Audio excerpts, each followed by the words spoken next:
హైదరాబాద్లోని మలక్పేటలో సంచలనంగా మారిన శిరీష హత్య కేసు కీలక మలుపు తిరిగింది. శిరీషను ఆమె ఆడపడుచు సరితే హత్య చేసిందని పోలీసులు తేల్చారు. హత్య చేసిన తర్వాత అది బయటపడకుండా ఉండడానికి శిరీష భర్త వినయ్ కూడా అతని సోదరికి సహకరించాడు. శిరీష సరితకు మధ్య జరిగిన చిన్న గొడవే ఈ హత్యకు కారణంగా పోలీసులు చెబుతున్నారు. ఈ గొడవలో సరిత వివాహేతర సంబంధాన్ని శిరీష ప్రస్తావించింది. దీంతో మృతురాలికి మత్తుమందు ఇచ్చి స్పృహ కోల్పోయిన తర్వాత ఊపిరాడకుండా చేసి సరిత చంపింది.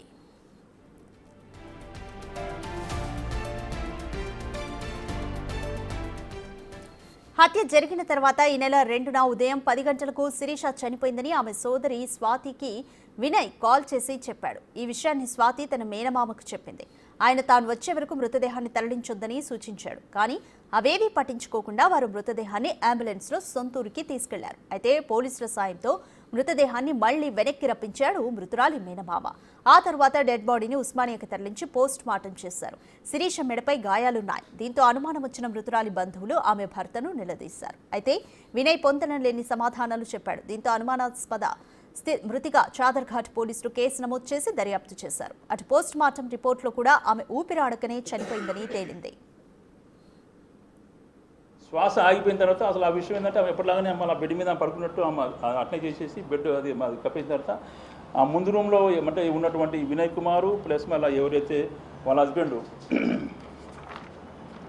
వినయ్ కుమార్ వాళ్ళ హస్బెండ్ వాళ్ళ అన్న కొడుకు నిహాల్ కుమార్ ఎలియాస్ బిట్టు వాళ్ళకి నెక్స్ట్ డే మార్నింగ్ చెప్పింది, ఇట్లా రాత్రి ఇట్లా అయింది నేను ఇట్లా చేసినాను అది చెప్పన్నాక వాళ్ళు చేసిన మిస్టేక్ ఏంటంటే వాళ్ళు చేసిన బ్లండర్ మిస్టేక్ ఏంటంటే యాక్చువల్గా ఆ పాయింట్ ఆఫ్ వ్యూలో వాళ్ళు తెలంగాణ ఇమీడియట్గా వాళ్ళు పోలీస్కి ఇన్ఫామ్ చేయకుండా వాళ్ళు ఆమెని సేవ్ చేస్తానికి అంటే వాళ్ళ అక్కని కాపాడటానికి అంటే సాక్ష్యాలు చేయకుండా లేకుండా చేస్తానికి ఉద్దేశంతో ఆమె ఏదో సహజ మరణం అన్నట్లు కేటు చేస్తానికి ఇమీడియట్గా అప్పటికప్పుడు అంబులెన్స్ పిలవటం, అంబులెన్స్ తీసుకొచ్చేసి ఇక్కడ ఈ హాస్పిటల్ దగ్గర చూపిస్తే ఈ హాస్పిటల్ ఏంటంటే ఆల్రెడీ ఇది మా దగ్గర రాగానే చనిపోయిందండి, మా దగ్గర రాకముందు చనిపోయింది కాబట్టి తీసుకెళ్ళిపోండి అని చెప్పంటే అప్పుడు కూడా వాళ్ళు మాకు పోలీస్కి ఇన్ఫామ్ చేయలేదు.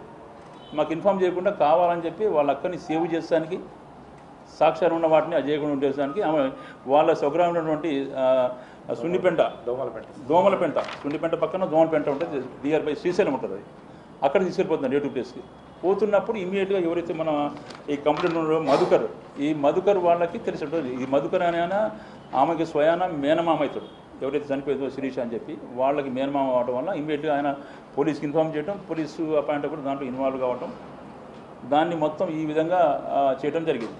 అయితే దాంట్లో భాగంగా ఇన్వెస్టిగేషన్లో భాగంగా ఎప్పుడైతే ఇప్పుడు డాక్టరు దాన్ని గొంతు నిలపడం వల్ల దానికి ఘాట్లు పడ్డాయి కాబట్టి ఆ పాయింట్ ఆఫ్ వ్యూలోనే వాళ్ళని గట్టిగా వాళ్ళని ఇన్వెస్టిగేషన్ చేస్తే యాక్చువల్గా వాళ్ళ హస్బెండ్కి వాళ్ళకి గోర్లు వాళ్ళకి ఏం లేవు. వాస్తవంగా వాళ్ళు ఎవరైతే చంపిందో సరిత గోర్లు టాలీ అవుతున్నాయి క్లియర్ కట్గా. ఇంకోటి ఏంటంటే ఆమె గవర్నమెంట్ పంచుల సమక్షంలో క్లియర్ కట్గా సార్ యాక్చువల్గా నేనే ఈ విషయంలో మన రప్తు కావడం వల్ల నేనే చేసిన సార్ అని చెప్పి they are accepted confession clear కట్గా.